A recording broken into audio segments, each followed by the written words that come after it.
How you guys doing? Welcome back to the House of Business Podcast 2.0. This is your host, Caleb Thompson, and this is the place where we give you the knowledge and the tools to execute your dreams and visions. I always like to start these episodes dealing with business, entrepreneurship. I would like to start these off with gratitude. So everyone that's listening to these videos, thank you. Thank you for tuning in. Thank you for being here with the House of Business Podcast 2.0.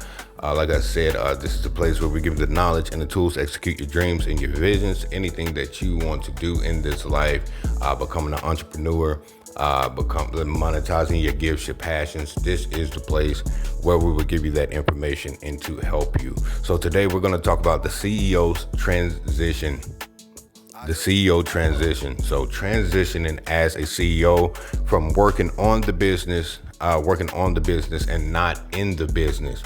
Now, I want you to know that, working on the business and not in the business, the CEO transition. So I want you to know something. When you first start a business, you're going to go through all the minuscule tasks that you really don't want to do, but that really needs to be done. Some people have the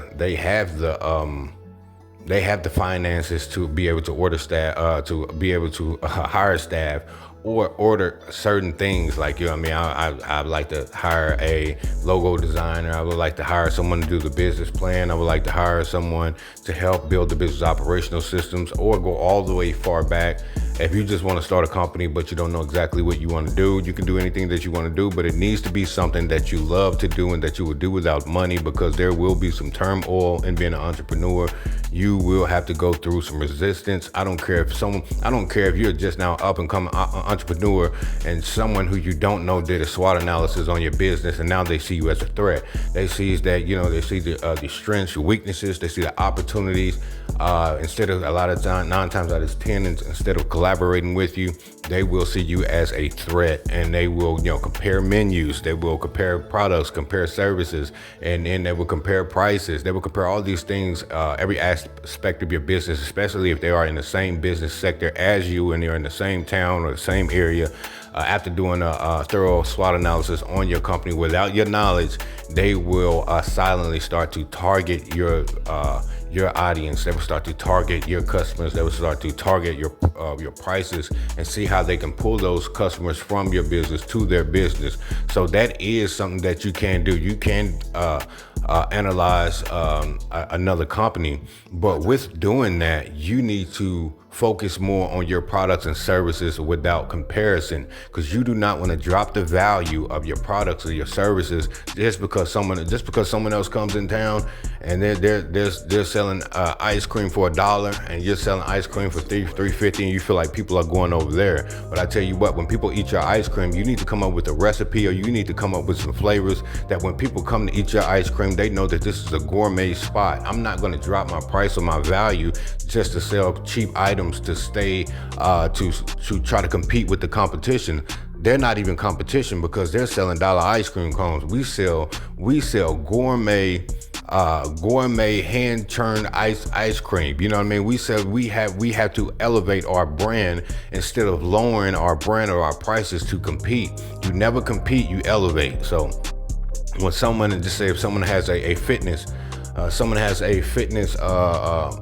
fitness supply, I sell fitness supply. Okay, they may sell fitness supplies. It's good to do a SWOT analysis on the company and see how I could stay in competition. This is a competitive business market. Business is competitive no matter what you say or what you think. It's always going to be competitive. I don't care if you're in the food industry. I don't care if you're in the fitness industry. I don't care if you're in real estate. It's always going to be competitive. But the thing here is to go a notch above. I don't even care if you have to hire a VA. If this is becoming overwhelming for you, you can hire a VA out of the Philippines to help with the workload that you can pay $6, $6 an hour. You know what I mean? That's a lot of money, or maybe just $10 an hour. You won't have to hire you an assistant that does the same task work but has a different title. And she's a personal assistant. You have to pay her $25 an hour, but someone in the VA, just use the word virtual assistant, does the same work or more work and has that a high caliber of competence when it comes to those tasks. They're more like professionals when it comes to those tasks. And you're paying the same person. I met some VAs that's more like CFOs. I met some VAs that does the work of a man of a CEO, can structure a business, of a marketing director. I met a VA, a social media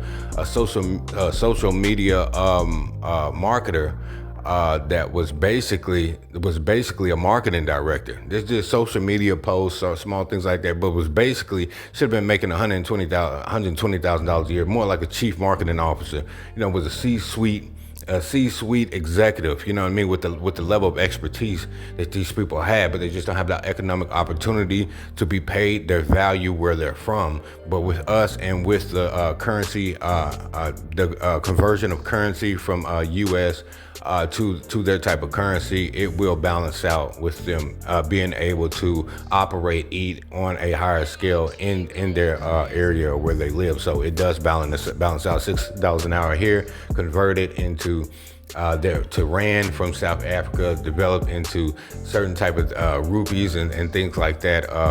It does balance out, and it is higher, so it would be a little bit higher there than it would be here. So it does balance out. So it's not like that, but at the same time, with us being here in the United States, it would be cheaper for us to get a VA with that level of competence.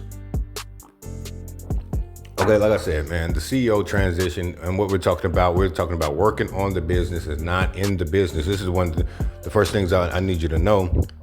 Let's go with the talk points. So we have 3 talk points here. Number 1 is my shift from operator to architect, but I'm going to kind of freestyle this minute. I want you to understand something. When you start to transition from working on the business, the first thing that you need to understand is delegation, the art of delegation. Now, we did an episode on the art of delegation. You have to understand that there are certain things about the business, like you call it the bottleneck. Things are not flowing or the way that they need to flow because you want to have too much control over the business.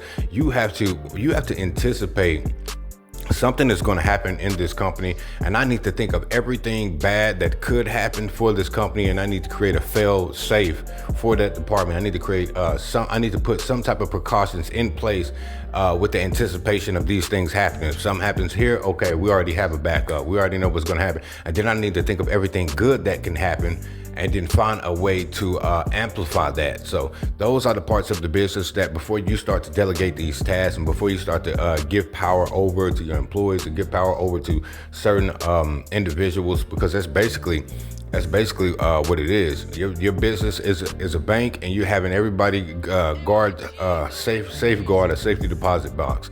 Everybody in your business that you give power to, keys are power and access to certain rooms, certain doors, and certain treasures that can either make or break your business. So you got to think of your business as a bank. We got money coming into the bank. We got money going out of the bank. And every time I give a person a key or I delegate a task or responsibility, I'm giving them a key to a safety deposit box. They can either mishandle it, steal everything out of the box, and leave and bring and cause us problems, or they can safeguard it and basically do what they need to do to make sure that that area or that department or wherever they have that power at, it is preserved until the right person comes along that needs access to it, or they will guard it. So you have to think of your business like that, as something that's very valuable. Cash flow comes in, cash flow comes out. People do have keys and access to certain rooms, depending on their clearance level. And that's how you have to look at your business as a bank itself. So, not everyone can go in the safe. Not everyone, not everyone could, could know my schedule, to know exactly where I am at what time. Not everyone has certain access to certain areas of the business or your personal life. And that because, you're running like a bank. So just think of your business as a bank. Keys is power, safe deposit boxes as departments that need to be guarded and with competence and with clarity and with care and etc. But one thing, man, from my shift from operator to architect, I had to recognize that when my involvement in daily tasks was limiting my growth. So I just had someone, I had talked to marketing, a branding director, this phenomenal woman named Camille, phenomenal, runs Inky. It's like a Inky branding corporation. So I'd like to give a shout out to her as well. But phenomenal, man. Phenomenal, man. What she was asking, she asked the value. She didn't ask under her value, which was needed. It was needed. And then if I had the budget at that time, I would have went with it. I would have gave her the $12,000 for 3 months, $4,000 a month for the service that I was asking for. Service I was asking for. I could have easily paid a social media marketer, cheap, post every day and this and that, but operating from every social media platform out there and videos and things of that sort and commercials and all that. So the brand package that I was trying to purchase, it was worth what she was asking for. Because of this, I love marketing. I love marketing. I love the creating a story around the brand. I love developing the brand itself, the logos that have, that can identify with the target market. I love the colors that that can pop and draw in attention. I love doing marketing. I love doing marketing. I like everything about marketing. I love everything about engaging. Just like with sales, marketing and sales goes together because I love to engage with the clients. I love to engage with our employees. I just love personal engagement, dealing with people. It's just like, man, marketing to me is just like a chef cooking a delicious meal. And once he gives you the meal, he knows it's good, but he doesn't leave immediately and go back into the kitchen. He wants until you take that first bite. He's like, yeah, it's good, isn't it? It's just like, so that's like with marketing with me. Like, I knew it was good, but I just wanted to get your reaction.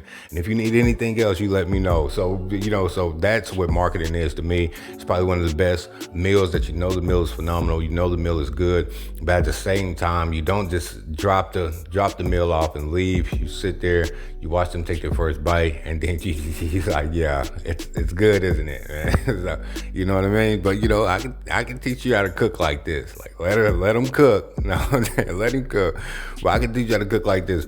But that's one thing that you really do need to understand with delegating tasks. Like I said, is number one.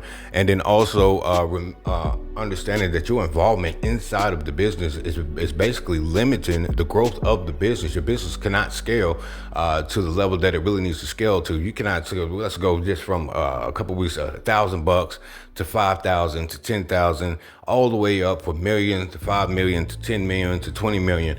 I want you to help you to understand what you did to get that $1,000. You're not gonna. You may be able to by yourself probably generate a couple thousands of bucks, or maybe $100,000, but you're gonna start to need to integrate other people. First thing you need to do is you need to hire your weaknesses. This is the first thing I always do. I do understand. See, me myself, I love to do marketing. So other areas that I'm weak at or that I'm not as passionate about, you have to hire those employees first. So it just say you're not that good at sales of talking to someone, or you don't feel like it. You need to hire someone. You need someone to do cold calling emails. You need to hire them. You need a customer service rep. You need a personal brand director, whatever you need. You need a bookkeeper. You know what I mean? So I've worn every hat in the business. I've even been my own registered agent. You know what I mean? Dealing with filing paperwork, getting articles of organization, getting everything that you could probably think of. But I've been my own registered agent, which I believe a lot of business owners have as well, especially being an entrepreneur, having one business or multiple businesses. But I recognize that my involvement in daily tasks was actually slowing me down. So if you do not have the finances at this current moment to be able to hire individuals, what you can do is you can start off. This is the thing. So when you have the finances, this is a method I want you to use. When you have the finances to hire whoever you need to hire, you need to hire your weaknesses first. Hire your weaknesses first so that you can strengthen those areas of your business. First thing you probably need to do is get legal consultant or someone that works in the business dealing with legal issues, just so that you can make sure that you're always compliant. That's the first thing you need to get. And then you need to get all the other areas of weakness, of things that you do not like to do and things that will drain your energy instead of pour into you. So the last thing that you need to get rid of is the thing that you love to do the most, because it still pours energy into you. But all those other draining tasks that you really are not passionate about, hire those people first. Now, I'm going to say this. Now, if you do not have the capital at that very moment, and you just have enough to hire to say one position, you have enough to have. Now, when you have the money, fill up those roles of your weaknesses, so you can still be involved to a certain degree. And then what you love to do will probably be the last thing you let go of. Now, if you do not have the finances to hire a lot of people, what you need to do is the first position that you need to let go of is the one that you hold on to the most. So, you know what I mean? I may not have the budget or the capital or gain the revenue or scale the business where I have the revenue to hire an entire team. So so when you do hire those roles and keep the role that pours energy into you the last, and then delegate that thing lastly.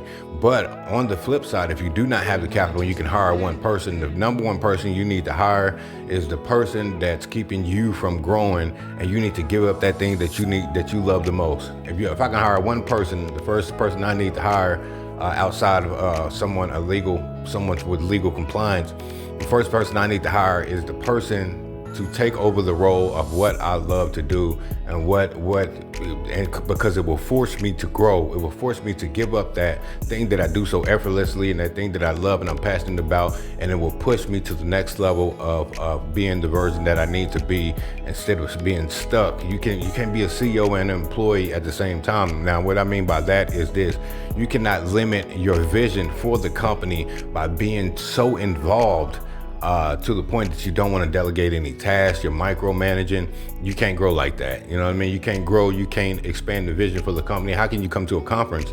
You can't even have a conference for your company. You guys are having team meetings. You're not having conferences because you won't delegate any of the tasks. You're not scaling the company, and the company isn't growing. You don't have to worry about having a conference. All you got to do is take all your employees and have a team meeting.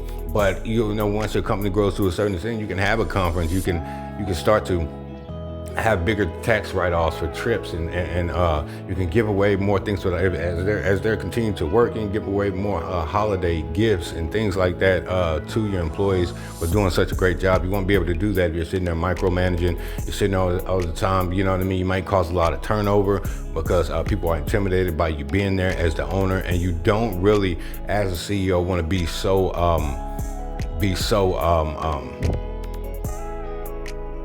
not noticeable, but you don't want to be there right there all the time where your employees are.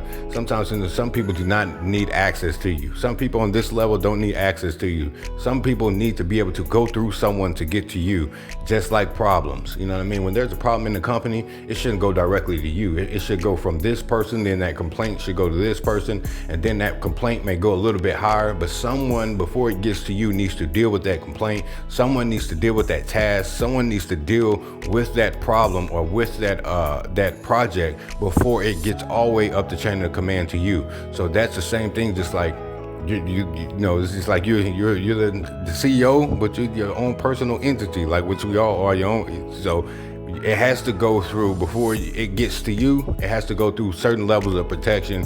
That way it keeps you at a place where you continue to build the business in peace. But the only way that you can get those extra levels of protection is by hiring people, and that blocks the chaos, it blocks the frustration, it blocks the stress, so that you can be able to work on the business with clarity.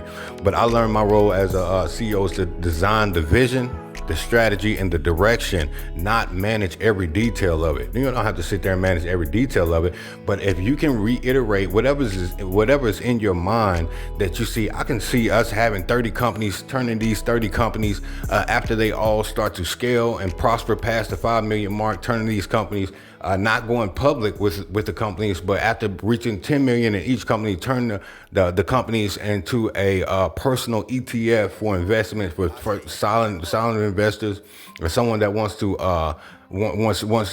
join us in with the companies, join us as an investor with the companies, or using another company to manage each of the companies and turn them into ETFs.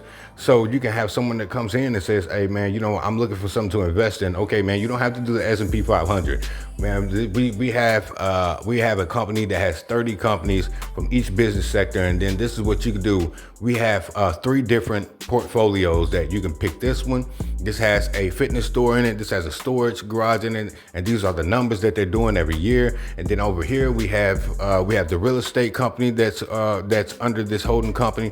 We have this, and that. So we won't go public, but we will personally turn each one of those companies. And as the companies start to grow, as we start to get as we start to gain more traction with each company, and those companies that are not gaining traction, what we'll do, we'll start a integration strategy to learn how to integrate the services of that lacking company into the other companies, whether it's through integration through marketing, maybe it's we'll centralize, probably centralized marketing to kind of let that name of that company that's not really scaling, having it pop up all over the place within those other companies, cross marketing, so that company can start to gain some traction. So we would start an integration process to bring brand awareness of that company to the surface and bring it to a global or international brand awareness by using the forerunners of the companies that's already passed that 10 million mark. So we would do that with every new company that we create, start to cross market those companies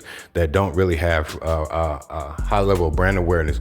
But that's something that, but you cannot get to that point. But your job is to create the vision, the strategy, and the direction.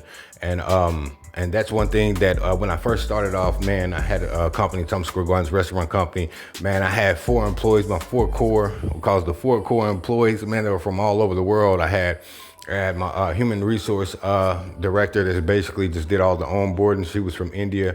I had my marketing director that was from the Philippines. I had my customer service rep, and I had my IT guys work on all the websites, work with the marketing director on all the websites, and strategize on how we could target individuals. I had a customer service rep that actually went out of her way. She used to do the proposals to certain schools, do proposals, write the proposals and things like that, so that we can gain more clients. Then I had the human resource director that was from India, and what she used to do was she onboard everyone. She would set up all the meetings, so she was like a personal assistant, but she was also made sure that everybody was compliant, made sure that everybody was paid.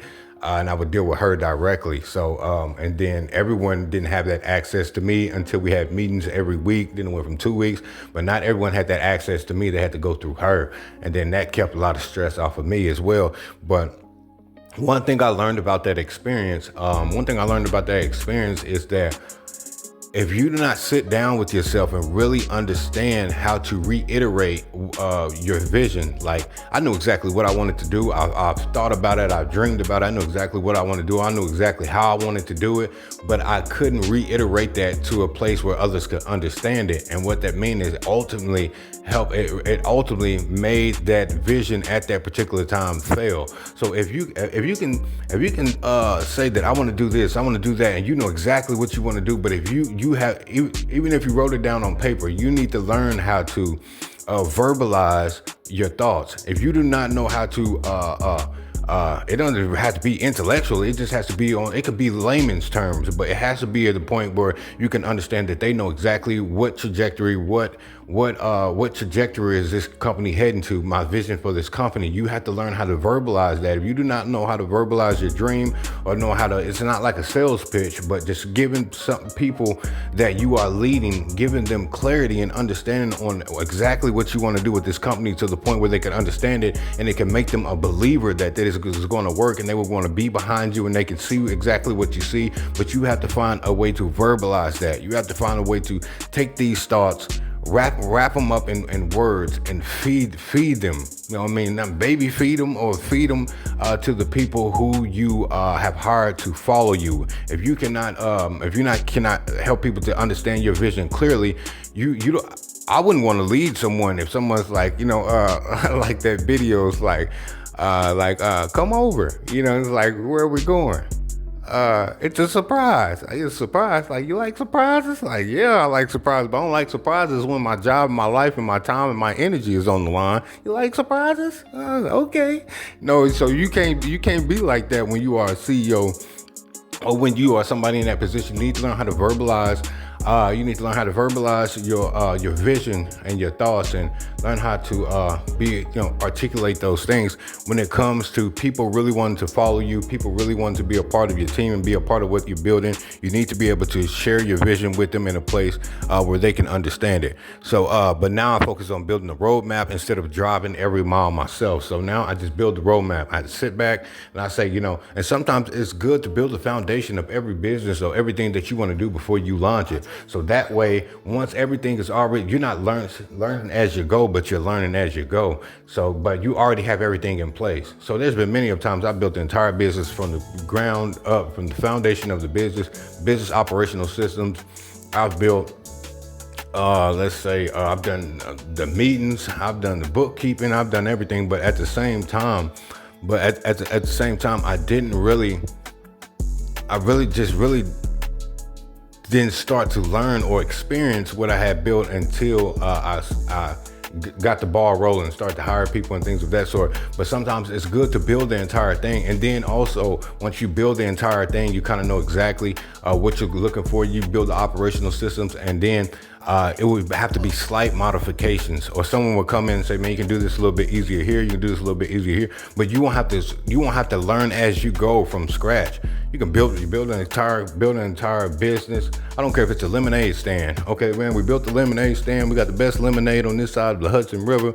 And then as you start to go along, you get the money. You have no way you get the money. You get the money, you sell a couple of things of lemonade, but instead of writing down, giving receipts, doing the bookkeeping, taking and pouring the money back into the business, a percentage back into the business, and then using the other percentage to add another item so that you can make more money. Now we got lemonade and now we have lemonade and cupcakes, and something to start to expand your services. But if you don't do that, you know what I mean, you're just learning as you go. You're gonna waste a lot of time, and sometimes people need a mentor as well, but you're gonna waste a lot of time. But now I just focus on building a roadmap, you know what I mean, instead of driving every mile myself. Number two is how I build systems and leaders to replace my daily presence. And that's something you got to do. Leaders, some people say managers, but they are leaders. I think your core team of managers, they need to have a personal meeting with you to be reminded of what you stand for, what this company culture is, what do they represent by being a part of your vision.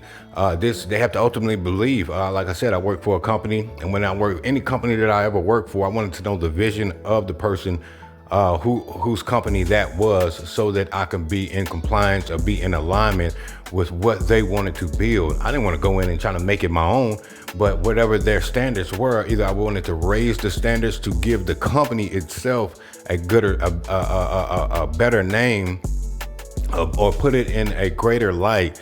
So that was my aim when I worked for any company. I don't care where it was, man. Any company that I worked for, I really want to know the vision of the person of who I'm working for. Even when I didn't like certain things of the company, I still did not try to sabotage the quality or sabotage the branding of that company. You know what I mean? I left and I went somewhere else. But yeah, I built systems and leaders to replace my daily presence. Certain things that you would do, you would come in the office at say 6 o'clock every morning. When you don't have to do that anymore, you can have someone else that comes in. If anyone else comes in, you can have, instead of them being at the head of the office and they're taking, to say, catering orders for certain types of catering, and you're working in the back cooking the food, and then you can go hire a chef that can take the orders, start to prep the food. But then now you've been pushed to the back of a person being an event planner, where you're going to go rent all the materials to be able to get the certain colors after getting the ticket. So, and then you can hire someone else to do that, and then you leave from that into you dealing with the clients yourself and engaging with the clients, and just saying, thank you for going with us. You can call me directly if anything goes bad. So giving the clients a more personal approach when it comes to you being the owner of the company. But then later on, you're going to need to hire someone else like the customer service rep that would do that, so you can be pushed to the back, where you could oversee and find a way to dedicate your time and attention towards expanding that company, maybe adding an extra department, maybe not only doing just catering, but doing in-house. And not only just doing in-house, Now you're doing cooking classes for kids, and you have certain events. Not only just doing that, so you can start to expand different departments into that catering company. But you need to be at a place where you are completely pushed out of the business so you can expand the vision. If not, you're going to be just engrossed in all those daily tasks. So you have to build leaders to replace your daily presence. Like I said, I realized a business couldn't scale if everything depended on me. I invested my time into creating systems that function without constant oversight. And that's a lot of things. So I'm going to tell you why business operation systems are good, because I tell people this all the time. Now, you know why a business operational system is good? Because you will get the same result even if you're there, if you're not there. You know what I mean? Like I tell people, man, you know why you can get a Big Mac in Texas, and you know why it's gonna be the same Big Mac that's in Wisconsin? Because there's a business operational system that makes sure that you get the same quality and the same product no matter where you are. You know what I mean? So at first you get the patty, you put it on the grill for 3 minutes, 4 minutes. After it comes up off the grill, there's a build sheet there that teaches you how to build the burger, and that is a national operation system when it comes to McDonald's. So yeah, of course, I'm gonna get the same. If I go get a Big Mac in Texas, I'm gonna get the same Big Mac in Wisconsin, because there's a business operational system put in place to ensure that I get the same quality and the same product no matter where I am. You know what I mean? And that's the same thing with your business as well. Once you put these business operational systems in place, you put the systems in place according to your standard. You know, if I want the floor mopped, if I mop the floor and I want the floor mopped like that every day, what I need to do is I need to record that process and then write that process down on how I want the floor mopped, and that way it will ensure that I get the same quality of result if I'm there, if I'm not there, if this person follows the business operational system. And I'm gonna tell you another reason, last reason why business operational systems are good, because it does not attack the person's work ethic, it attacks the person's lack to follow the system. So it says this, that man, I'm not saying that you're not a good worker, I'm just saying that you are not mopping the floor according to the business operational system put in place to ensure that we get the same quality, the same quality every time. So that is the issue we're having. You're not following the system. I'm not saying you're not a good worker. So that doesn't attack the person's work ethic. It just helps the person to be more understanding and more when it comes to those business operational systems and how you want to get the same exact quality. So those are 3 ways that business operational systems can really help your business. Okay, so like I said, I invested those time to create those systems. I empower leaders and held them accountable so operations could run smoothly without my daily input. Yeah, you got to give people that power. Now I'm saying this. I'm going to say this, and I want you to really truly try to understand what I'm saying. There are some people that do not need to be in a certain position because they do not have the moral. They do not have the moral. Capacity, you know what I mean, to operate that position. You know, I didn't really understand this about positions. I think I thought at first if you went to school, you went through that tough time at school, you got a degree, and you deserve to be in that position because of what you went through, the process that you went through. But I want to help you to understand that when you hire people in your company, they have to align with your company culture. If your company culture is somebody that really cares, and it doesn't need to be a secretly bitter person operating in a nonprofit that helps the homeless if they do not have the capacity, or they do not have emotional intelligence or compassion. They truly, at their root and their core, don't have compassion for people. Not saying that they're not a human being. Not saying that they don't have their own personal problems. But if it's not ingrained in their heart to really truly be a help to other people, and they're easily provoked. They're talking, as soon as the homeless person leaves, they're talking about them. They're like, oh man, did you smell them? You know, you're not there for that. You're there to help these people in any way that you can to help their daily life. So I want you to understand something. I never understood that until I started dealing with a lot of people of high caliber. Yeah, man, I'm gonna tell you what, man, and I'm also say this too, there needs to be a balance. You can't be a pushover either. You know what I mean? You hold a certain position, you can't just be compassionate. There needs to be a balance as well. So I'm not just saying be a pushover and not be compassionate, but I'm saying at least have a balanced quality about yourself. Yeah, I'll give you these I'll give you this set of clothes, but get out of line and let someone else get here. Don't just sit here and you still have to control traffic.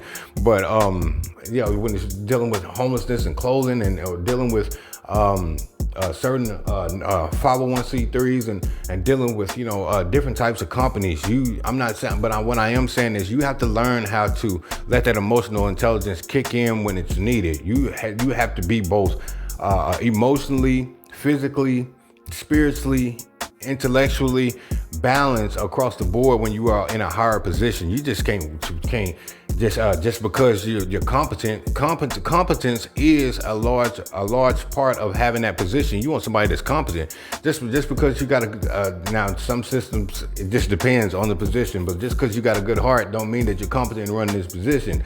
But I'm gonna let you know. But sometimes you can get both. You know what I mean? And sometimes I will put people I will put someone in a position that has the right character and teach them how to do the position before somebody that's competent, but they are just, you know what I mean? They're just bitter and they're just mad at the world, but they know how to do the job. Or I will put you in that position, pay you good until you can train someone else, and I can get you out of there before you corrupt our company culture and infect it with your bitterness.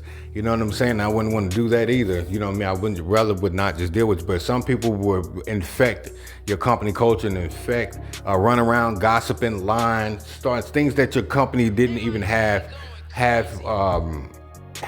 going on. Now your company is in confusion. Now you walk in the office, there's a thick tension.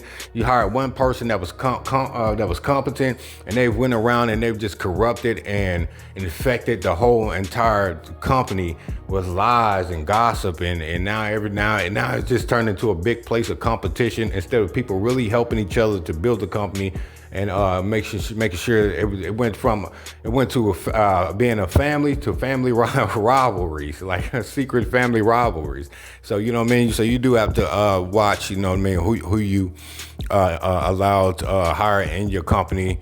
Just because someone is competent and just because someone knows how to do the job, even at a high level, a high intellectual level, doesn't mean that they're good for your company. So those are decisions that you're gonna have to make. But like I said, I invested in creating those systems, so I won't have to continually have oversight over those companies. I empowered leaders and held them accountable so operations could run smoothly without my daily input. And number 3, how I protect my time for high impact decisions. This is how I protect my time. I became intentional about what deserves my attention and what doesn't. And that's in my personal life, that's in my business life, that's in my relationships, friendships, my business partnerships.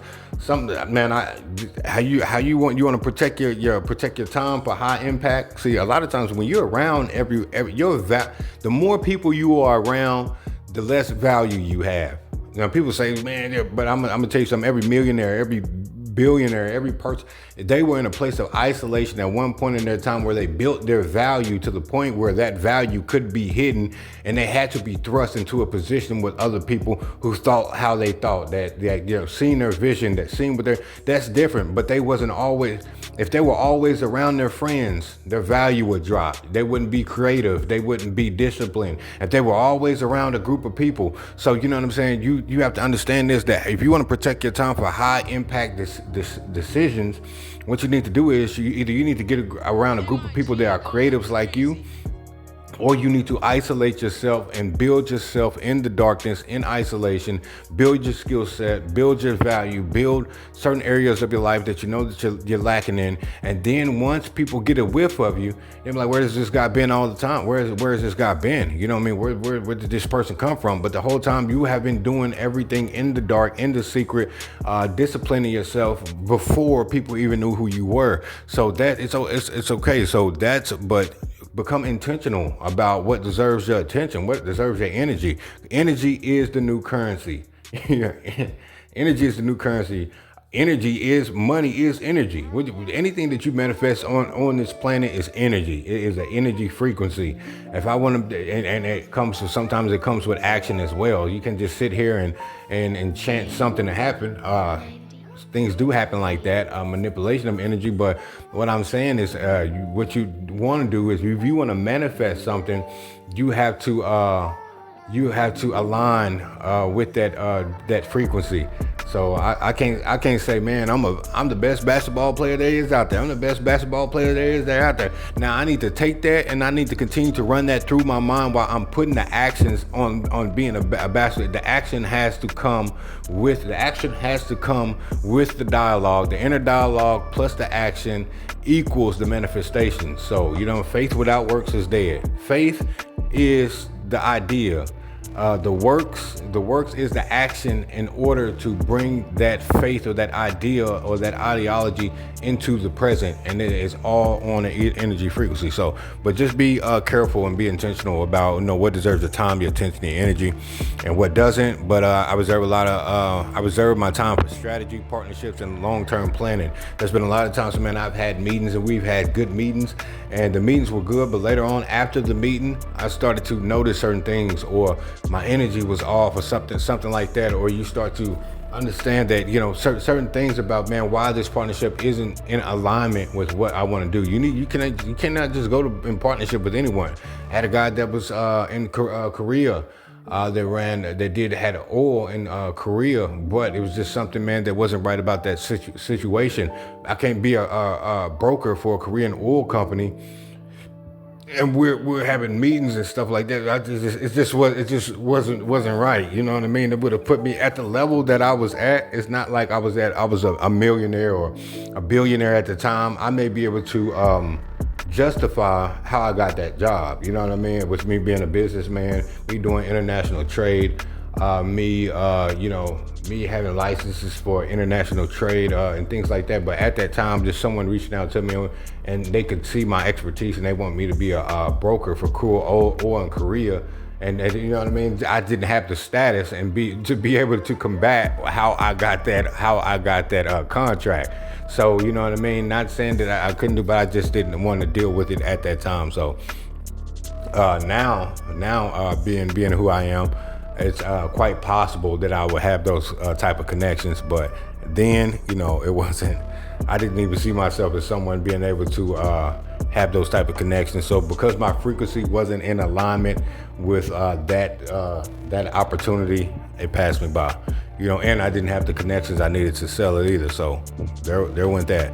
But anyways, but yeah, I reserve my time now for strategy, man. A lot of times, man, I'm just now to the point where I have time to watch TV. It's because sometimes I let the TV watch me while I still strategize on the business. Or sometimes I may be watching a video and just have the TV on for noise. But I use that time to strategize. Sometimes there's only so much strategy that you can do before you have to start putting in action. You can say you want to fix your credit all you want to, but you're gonna start watching some videos or watching some tax experts on ways that you can do it in the cheapest fashion, but the most effective. Just because it's cheap doesn't mean it's not effective. So, you know what I mean? But whatever you want to do, I want to do this, I want to do that. Okay, you can do that, but you need to learn how to do it in an effective way. But reserve your time for strategy.